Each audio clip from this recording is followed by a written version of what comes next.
Welcome to the channel, and thank you for joining us today on this tutorial that will help you personalize your Vivaldi browser on your phone by changing the framework color and accent theme to match your style. First, open the Vivaldi browser on your phone.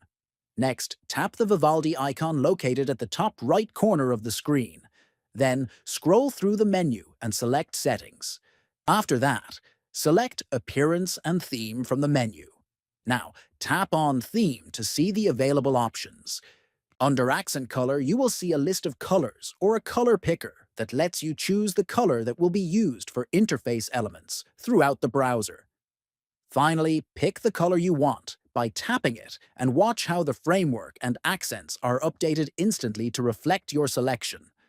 If this tutorial helped you make your browser more unique, please subscribe to the channel and like the video and share it with anyone who might find it useful. Thanks for watching.